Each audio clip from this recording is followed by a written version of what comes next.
नमस्कार, किसान समाचार में आपका स्वागत है। मैं हूं रेशमा के साथ। आइए नजर डालते हैं इस वक्त की हेडलाइंस पर। उदयपुर में हुआ पशुपालन और डेयरी के आंकड़ों में सुधार करने संबंधी तकनीकी मार्गदर्शन समिति TCD की 2 दिवसीय बैठक का उद्घाटन। बैठक में वार्षिक डेटा संग्रह की पद्धति में संशोधन सहित लिए गए कई महत्वपूर्ण निर्णय। समिति का उद्देश्य है पशुपालन एवं डेयरी संबंधित नमूना सर्वेक्षण में मार्गदर्शन।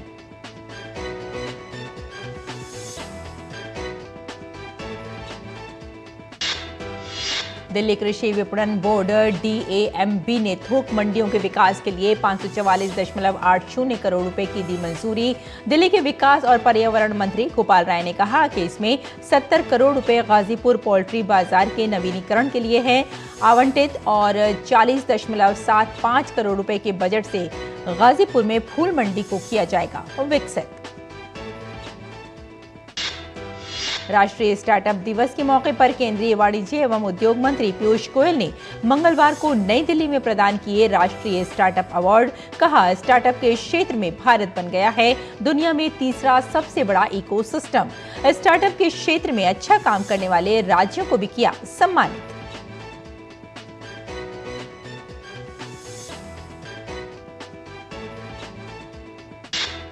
दिल्ली समेत उत्तर भारत में शीतलहर जारी।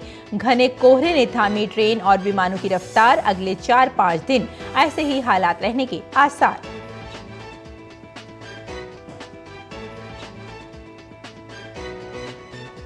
और अब समाचार विस्तार से।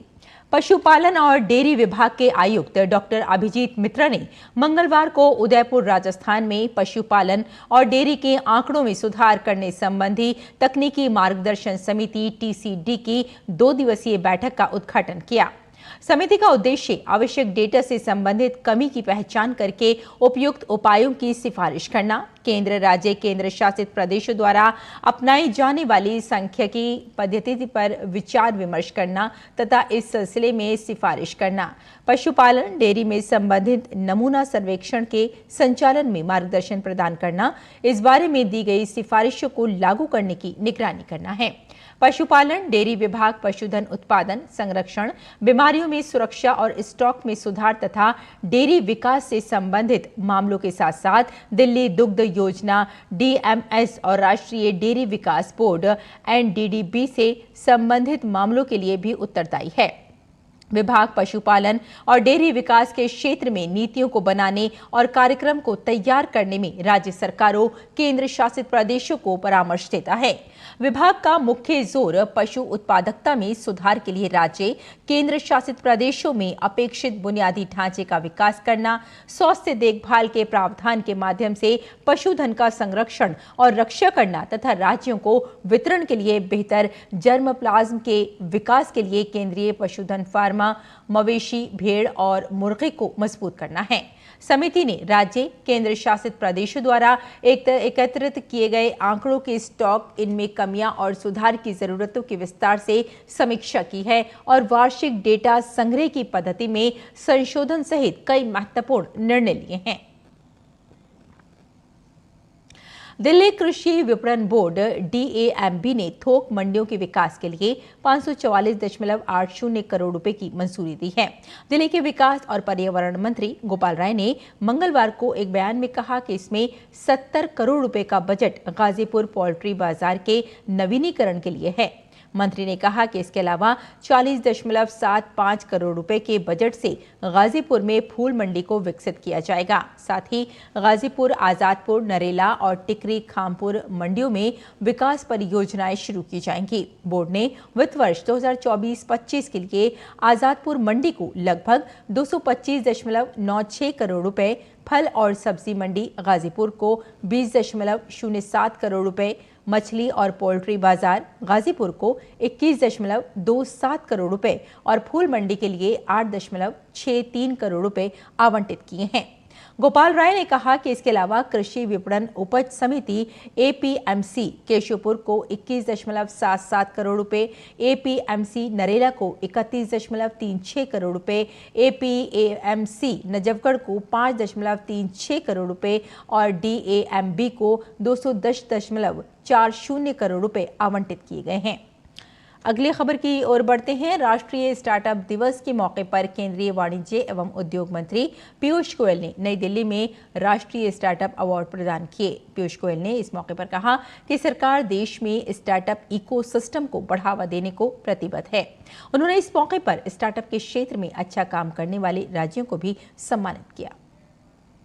वाणिज्य एवं उद्योग मंत्री पीयूष गोयल ने कहा है कि सरकार देश में स्टार्टअप इकोसिस्टम को बढ़ावा देने के लिए प्रतिबद्ध है। मंगलवार को नई दिल्ली में राष्ट्रीय स्टार्टअप अवार्ड 2023 प्रदान करते हुए पीयूष गोयल ने कहा कि स्टार्टअप सेक्टर को अंतरिक्ष और आर्टिफिशियल इंटेलिजेंस जैसे क्षेत्रों में भी काम करने के लिए आगे आना चाहिए। उन्होंने कहा कि देश में पर्यटन के क्षेत्र में भी अपार संभावनाएं हैं। राष्ट्रीय स्टार्टअप अवार्ड की शुरुआत 2020 में हुई थी, जिसका मकसद नवाचार और उद्यमशीलता को मान्यता देना है। वाणिज्य एवं उद्योग मंत्री पीयूष गोयल ने इस मौके पर स्टार्टअप के क्षेत्र में अच्छा काम करने वाले राज्यों को भी सम्मानित किया। राज्यों की स्टार्टअप रैंकिंग फ्रेमवर्क 2022 में 33 राज्यों और केंद्र शासित प्रदेशों ने हिस्सा लिया। गौरतलब है कि 16 जनवरी 2016 को केंद्र सरकार ने स्टार्टअप इंडिया पहल की शुरुआत की थी। इन 8 साल के दौरान देश में स्टार्टअप की संस्कृति विकसित हुई है। 2016 में जहां देश में महज 400 स्टार्टअप थे, वहीं आज इनकी संख्या बढ़कर 1,17,000 तक पहुंच गई है। स्टार्टअप के क्षेत्र में भारत आज दुनिया में तीसरा सबसे बड़ा इकोसिस्टम बन गया है। Nishant Saurabh, DD news, Delhi. और उत्तर भारत में घने कोहरे की स्थिति बनी रहने के साथ शीतलहर भी जारी है। कोहरे के कारण ट्रेन परिचालन और उड़ान सेवाएं प्रभावित हुई हैं। मौसम विभाग ने बताया कि पंजाब से लेकर देश के पूर्वोत्तर भागों, हरियाणा, उत्तरी मध्य प्रदेश, उत्तर प्रदेश, बिहार और पश्चिम बंगाल में शीतलहर का प्रकोप जारी है। मौसम विभाग के अनुसार उत्तर भारत के मैदानी हिस्सों में कड़ाके की ठंड जारी रहेगी। विभाग ने बताया कि अरुणाचल प्रदेश और सिक्किम में ओलावृष्टि की संभावनाएं हैं। इस बीच अगले 2 दिनों तक पंजाब, हरियाणा, दिल्ली, उत्तर प्रदेश और बिहार के कुछ हिस्सों में तथा जम्मू कश्मीर, हिमाचल प्रदेश, झारखंड, उत्तराखंड, राजस्थान, मध्य प्रदेश, पश्चिम बंगाल और पूर्वोत्तर भारत के कुछ इलाकों में घना कोहरा छाया रहेगा। विकसित भारत संकल्प यात्रा जम्मू कश्मीर में जारी है। पुंछ, सांबा, राजौरी और रियासी की पंचायतों में मोदी की गारंटी वाली गाड़ी का जोरदार स्वागत किया गया। कड़ाके की ठंड के बीच बड़ी संख्या में लोगों ने कार्यक्रम में हिस्सा लिया और केंद्र सरकार की योजनाओं का लाभ उठाया। विकसित भारत संकल्प यात्रा पुंछ जिले की गली पिंडी, जंड्रोला, नंगाली और डिंगला पंचायतों में पहुंची। मोदी की गारंटी वाली गाड़ी का पंचायत प्रतिनिधियों, सरपंचों, पंचों, दुकानदारों और स्वयं सहायता समूहों के सदस्यों सहित बड़ी संख्या में स्थानीय लोगों ने गर्मजोशी से स्वागत किया।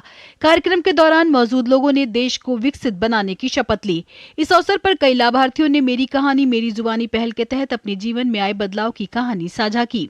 नरेंद्र मोदी जी ने ये स्कीम पीएमवाई जो चलाई है, इसमें मकान मिला, हर कच्चे मकान वालों को मकान मिला। मुझे भी मकान मिला। मैंने वो अपना कच्चा मकान था, फिर हमने उस स्कीम के तहत मैंने अपना पक्का मकान बनाया। वहीं सांबा के विजयपुर ब्लॉक की पंचायत सुचानी में विकसित भारत संकल्प यात्रा के आगमन से विकास और प्रगति में महत्वपूर्ण प्रगति देखी गई। ग्रामीणों ने सूचना, शिक्षा और संचार वैन का गर्मजोशी से स्वागत किया। इस वैन के माध्यम से केंद्र सरकार की उपलब्धियों को जनता को दिखाया गया, साथ ही योजनाओं के बारे में लोगों को बताया गया। नए पात्र लोगों ने योजनाओं का लाभ लेने के लिए अपना रजिस्ट्रेशन भी करवाया। विभिन्न योजनाओं के लाभार्थियों ने अपने जीवन की खुशहाली के लिए सरकार को धन्यवाद दिया। जब से ये स्कीम आई है, तब से हमें अपना बीज और खाद लेने में कोई भी परेशानी जो है वो नहीं हो पा रही है और हमें बहुत सारा लाभ जो है वो मिल पा रहा है। मैंने केसीसी का लोन लेके अपना काम रखा हुआ है। काम से हम जो भी अपने परिवार का रोजी रोटी जो चला रहे हैं। मैंने अपना लोन लेके अपना रोजगार खोला है और अपने परिवार को आगे बढ़ाया है और अपने हस्बैंड को भी मैंने एक बिजनेस खोल के दिया है जो अपना चला सकें वो लोन लेके। और मैं यहाँ की सभी औरतों को ये संदेश देना चाहती हूँ कि वो उम्मीद परिवार से जुड़ें। मैंने मोदी वाला कार्ड बनवाया है जो आयुष्मान है। जब भी मेरे घर में कोई बीमार होता है, मेरा उसको डॉक्टर के पास जाता हूँ, मुझे बहुत फायदा हुआ है। हम बहुत बहुत शुक्रिया करते हैं मोदी सरकार का कि बहुत बहुत धन्यवाद इनका कि जो गरीब लोगों को, अमीर गरीब क्या औरतों को सभी को जो सिलेंडर दिए हैं। राजौरी जिले की सुंदरबनी और राजौरी ब्लॉक की पंचायत कोटेधारा, हथल और सांकरी में आईईसी वैन का स्वागत किया गया। विकसित भारत संकल्प यात्रा ने सरकारी योजनाओं को जमीनी स्तर पर लाकर और व्यापक कवरेज सुनिश्चित करके सशक्तिकरण और उत्थान के लिए एक मंच तैयार किया है, जिसका लाभ लेने वालों का जीवन स्तर सुधर रहा है। गवर्नमेंट हमें राशन भी फ्री दे रही है और 2000 रुपया जो है वो भी दे रहे हैं। हमारी पेंशन भी लगी, पहले पेंशन भी नहीं लगी, अभी पेंशन भी लगी हमारी। हम गवर्नमेंट का बहुत शुक्रिया करते हैं, मोदी सरकार। हमें सब कुछ मकान मिले हैं, राशन फ्री मिल रहा है, गोल्डन कार्ड मिला है, सब कुछ मिला है, जो कुछ भी स्कीम है सब मिली है। हम बहुत शुक्रिया इसका। रियासी जिले में विकसित भारत संकल्प यात्रा पंचायत हल्का रायला से गुजरी और लोगों को केंद्र सरकार की योजनाओं की जानकारी मिली। इस कार्यक्रम में मृदा स्वास्थ्य कार्ड के बारे में लोगों को बताया गया, साथ ही स्वास्थ्य शिविर में लोगों की जांच भी की गई। स्थानीय समुदाय, पंचायती राज संस्थानों और प्रमुख नागरिकों और विभिन्न सरकारी विभागों का प्रतिनिधित्व करने वाले अधिकारियों की भागीदारी देखी गई। पहले साढ़े कच्चे मकान होंदे हे और बारिश विच असीं बहुत तकलीफ सी। अज असीं प्रधानमंत्री तहत ਜਿਹੜੇ पक्के मकान असीं मिलन, अस बड़े खुश हाँ और पूरे ग्रां गी मिलन। ਇਹਦਾ बड़ा बेनीफिट लभ्या असीं सरकार दा। पहले साढ़े बारिशें कारण बहुत मुश्किल आंदी ही असीं, लेकिन अज अस पक्के मकान विच बहुत खुश हाँ। अस बीजेपी सरकार तरफा दी तरफ दा असीं गी PMAY दा मकान मिलिया और ਉਹਦੇ ਬਾਅਦ ਵਿੱਚ ਜਿਹੜੇ PM किसान सम्मान निधि ਦਾ पैसा है ਜਿਹੜਾ ਉਹ भी टाइम टू टाइम मिलता है और फसल ਦਾ ਜਿਹੜਾ बीज आंदा है, हार्टीकल्चर ਦਾ एग्रीकल्चर ਦਾ भी जो बेनीफिशियर ਅਸੀਂ ਜਿਹੜਾ है कि फ्रूट वगैरह अस ਜਿਹੜਾ ਲਾਉਂਦੇ ਆ ਉਹਦੇ ਵਾਸਤੇ ਸਾਰਾ ਅਸੀਂ ਜਿਹੜਾ टाइम टू टाइम ਜਿਹੜਾ अस ਉਹਦਾ पूरा फायदा ਲੈਂਦੇ ਆ। विकसित भारत संकल्प यात्रा भारत सरकार की अब तक की सबसे व्यापक पहुंच वाली पहल है। समावेशी विकास के दृष्टिकोण पर आधारित इस यात्रा के माध्यम से ये कोशिश की जा रही है कि सरकार की योजनाओं का लाभ देश के हर कोने तक पहुंचे। Bureau report, DD news. और आइए अब जानते हैं कि देश भर की मंडियों में क्या रहा भाव।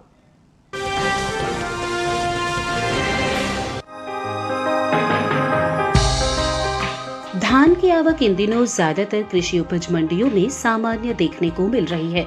भाव की बात करें तो देश की ज्यादातर मंडियों में धान के सौदों में उठापटक का रुख रहा। एग मार्केट के मुताबिक देश के अलग अलग राज्यों की मंडियों में धान के भाव इस तरह रहे। धान का कटोरा कहे जाने वाले राज्य छत्तीसगढ़ की तखतपुर मंडी में मंगलवार को दूसरी कृषि उपज मंडियों के मुकाबले धान की खासी आवक देखने को मिली। यहाँ 15 जनवरी को धान का भाव था 2183 रुपए। 16 जनवरी को इसके भाव में 183 रुपए की भारी गिरावट आई और भाव 2000 रुपए प्रति क्विंटल पर आ गया। केरल के पुलपल्ली मंडी में 15 जनवरी को धान का भाव था 2370 रुपए। 16 जनवरी को इसके सौदों में 20 रुपए की नरमी आई और भाव 2350 रुपए पर आ गया।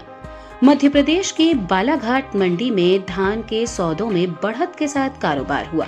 यहाँ 15 जनवरी को धान का भाव था 1710 रुपए।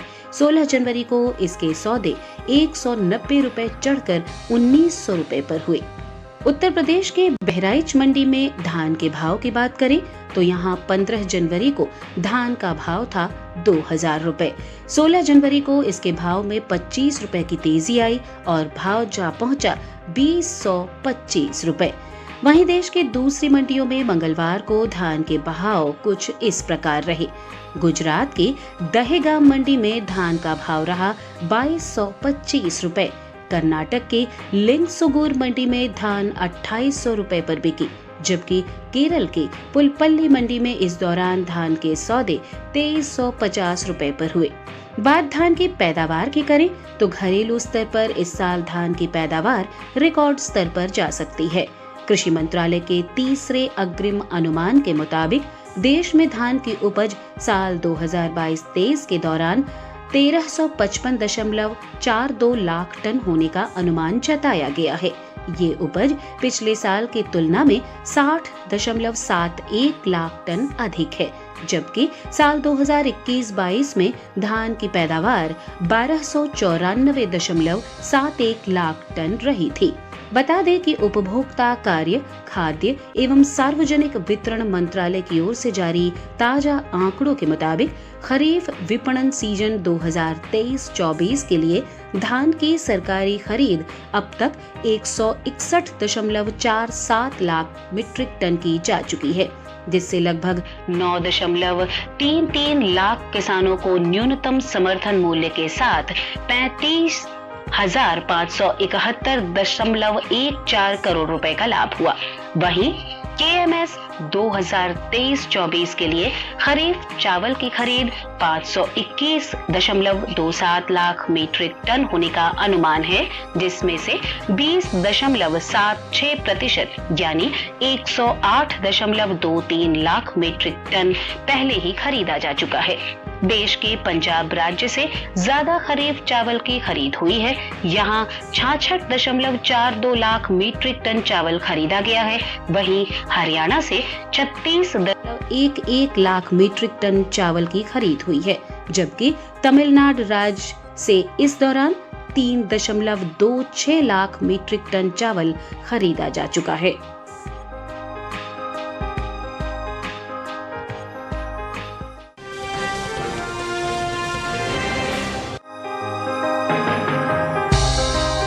इस साल घरेलू स्तर पर लहसुन की उपज में कमी देखने को मिल सकती है।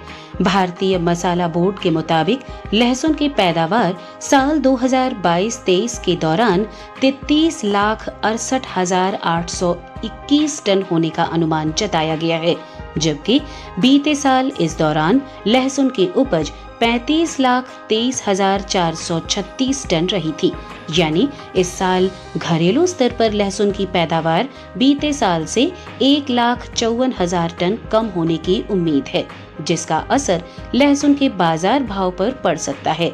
फिलहाल कृषि उपज मंडियों में लहसुन की आवक सामान्य बनी हुई है। भाव की बात करें तो एग मार्केट के मुताबिक गुजरात की विसावदर मंडी में 15 जनवरी को लहसुन का भाव था 11,625 रुपए। 16 जनवरी को इसके भाव में 315 रुपए का उछाल आया और भाव जा पहुंचा 11,940 रुपए प्रति क्विंटल पर। हिमाचल प्रदेश के पालमपुर मंडी में इस दौरान लहसुन के सौदों में नरमी के साथ कारोबार हुआ। यहाँ 15 जनवरी को लहसुन का भाव रहा 31,000 रुपए। 16 जनवरी को इसके भाव में 3,000 रुपए की भारी गिरावट आई और भाव 28,000 रुपए पर आ गया। जम्मू कश्मीर की उधमपुर मंडी में 15 जनवरी को लहसुन का भाव रहा 27,500 रुपए। 16 जनवरी को इसके सौदे 5,000 रुपए लुढ़क कर 22,500 रुपए पर हुए। पंजाब के जलालाबाद मंडी में भी लहसुन के सौदों में नरमी देखने को मिली। 15 जनवरी को लहसुन का भाव था 7,000 रुपए। 16 जनवरी को इसके भाव में 500 रुपए की गिरावट आई और भाव हो गया 6,500 रुपए। हालांकि राजस्थान की जोधपुर मंडी में बीते 2 दिनों के दौरान लहसुन के भाव स्थिर रहे। यहां 15 और 16 जनवरी को लहसुन 13,000 रुपए पर बिकी।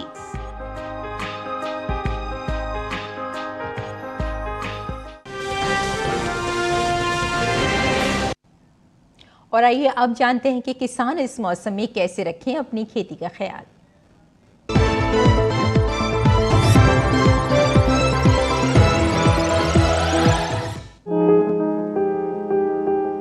बिहार में मक्के के खेत में सिंचाई करें, मक्के की बुआई भी करें। मक्के के खेत में जरूरी उर्वरक का प्रयोग कर लें। किसान गेहूं की बुआई कर सकते हैं। गेहूं के खेत में जरूरी उर्वरक का इस्तेमाल करें। साथ ही काबुली चने की बुआई करते रहें। यहाँ आलू के खेत में निराई कर लें। आलू के खेत में जरूरी उर्वरक डालें। बिहार में प्याज की बुआई करने का समय उपयुक्त है। इसके अलावा लाल मिर्च के खेत में निराई कर लें। वहीं के किसान लहसुन के खेत में जरूरी उर्वरक का प्रयोग कर सकते हैं। बिहार में टमाटर के खेत में निराई कर लें। इसके साथ ही मटर के खेत में निराई करें। झारखंड में गेहूं के खेत में सिंचाई करें।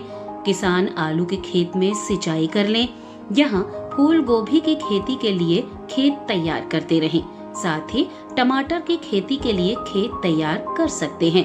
अभी शलजम और बैगन की खेती के लिए ही खेत तैयार करें। झारखंड में भिंडी की बुआई कर लें। इस समय काबुली चने में कीट लगने की संभावना बनी हुई है।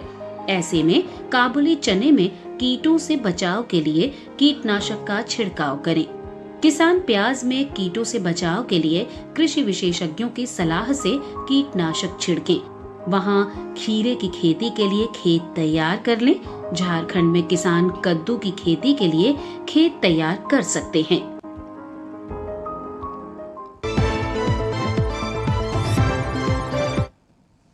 और खेती किसानी के साथ साथ आइए नजर डाल लेते हैं कुछ और महत्वपूर्ण खबरों पर। खास खबर में प्रधानमंत्री नरेंद्र मोदी केरल के दौरे पर पीएम ने गुरुवयूर मंदिर में दर्शन किए। पीएम ने वहां सभी की सुख समृद्धि की प्रार्थना की। पीएम ने मंदिर परिसर में मछलियों को भोजन भी कराया। प्रधानमंत्री नरेंद्र मोदी ने केरल के त्रिप्रयार श्री रामास्वामी मंदिर में दर्शन किए। प्रधानमंत्री ने मंदिर में अध्यात्म रामायण का पाठ सुना। पीएम ने श्री राम की अयोध्या वापसी का वर्णन सुना। केंद्रीय मंत्री अनुराग ठाकुर ने कांग्रेस पर कटाक्ष करते हुए कहा कि कांग्रेस ने श्री राम जी का अपमान करने में कोई कसर नहीं छोड़ी है। ठाकुर ने कहा कि राम भक्तों को कांग्रेस ने हमेशा पीड़ा दी है। संसद से निलंबन के बाद महुआ मोइत्रा को सरकारी बंगला खाली करने के लिए कई नोटिस दिए गए, लेकिन उन्होंने बंगला खाली नहीं किया। वहीं सरकार ने अब उन्हें अल्टीमेटम देते हुए कहा है कि अगर अब उन्होंने सरकारी बंगला खाली नहीं किया तो उन्हें जबरन वहां से निकाल बाहर किया जाएगा। एनसीपी अध्यक्ष शरद पवार को अयोध्या के श्री राम मंदिर प्राण प्रतिष्ठा का निमंत्रण मिला है। शरद पवार ने 22 जनवरी के प्राण प्रतिष्ठा कार्यक्रम में जाने से मना कर दिया है। ईडी ने हजारीबाग से इजहार अंसारी को कोयला मामले में गिरफ्तार किया है। इजहार अंसारी झारखंड का एक बड़ा कोयला कारोबारी है। इससे पहले भी ईडी ने इसके यहां छापा मारकर करीब 3.5 करोड़ की नकदी बरामद की थी। असम के दरांग में भूकंप के झटके महसूस किए गए। राष्ट्रीय भूकंप विज्ञान केंद्र के मुताबिक रिक्टर स्केल पर भूकंप की तीव्रता 3.5 दर्ज की गई। विकसित भारत संकल्प यात्रा के 2 महीने पूरे हो गए हैं। इस दौरान जन भागीदारी 15 करोड़ के पार हो गई है। मोदी की गारंटी वाली गाड़ी देश के कोने कोने में पहुंच रही है। वाणिज्य एवं उद्योग मंत्रालय ने कहा कि दावोस में विश्व आर्थिक मंच की बैठक में भारत वैश्विक स्तर पर मजबूत अर्थव्यवस्था तथा एक पसंदीदा निवेश गंतव्य के रूप में अपनी स्थिति को और मजबूत बना रहा है। औद्योगिक और चिकित्सा क्षेत्र के लिए गैस बनाने वाली आइनॉक्स एयर प्रोडक्ट्स ने महाराष्ट्र में राज्य का पहला हरित अमोनिया संयंत्र लगाने के लिए प्रदेश सरकार के साथ समझौता ज्ञापन पर हस्ताक्षर किए हैं। नागर विमानन मंत्री ज्योतिरादित्य सिंधिया ने ग्वालियर से अयोध्या समेत 3 शहरों के लिए उड़ान सेवा शुरू की। उन्होंने कहा कि प्रधानमंत्री नरेंद्र मोदी का लक्ष्य विश्व स्तरीय कनेक्टिविटी के माध्यम से भारत की आर्थिक और आध्यात्मिक शक्तियों को बढ़ाना है। सिखों के 10वें और अंतिम गुरु श्री गुरु गोबिंद सिंह के प्रकाश उत्सव पर श्रद्धालुओं ने अमृतसर स्वर्ण मंदिर में मत्था टेका और प्रार्थना की। घने कोहरे के बीच श्रद्धालुओं ने स्वर्ण मंदिर में पवित्र डुबकी लगाकर अरदास की। तो किसान समाचार में फिलहाल इतना ही। अनुमति दें। नमस्कार।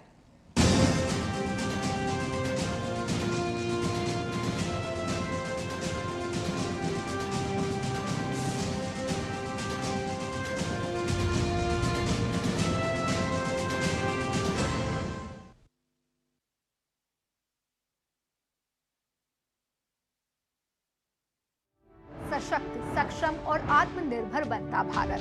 पृथ्वी से लेकर अंतरिक्ष तक महाशक्ति के रूप में उभरता भारत। इस बदलते भारत की नई तस्वीर को आप तक पहुंचाने के लिए मैं ऋचा जैन कालरा लेकर आई हूं एक नया शो, नेक्स्ट जेन भारत। जुड़िए मेरे साथ हर शनिवार रात 9 बजे और रविवार दोपहर 1:30 बजे सिर्फ डीडी न्यूज पर।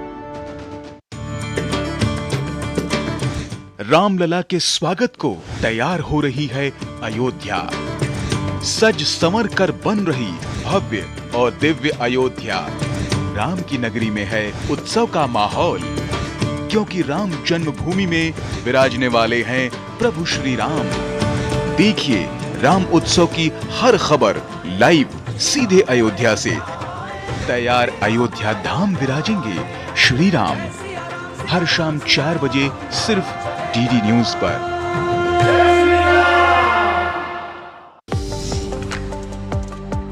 सड़क दुर्घटना में प्राथमिक चिकित्सा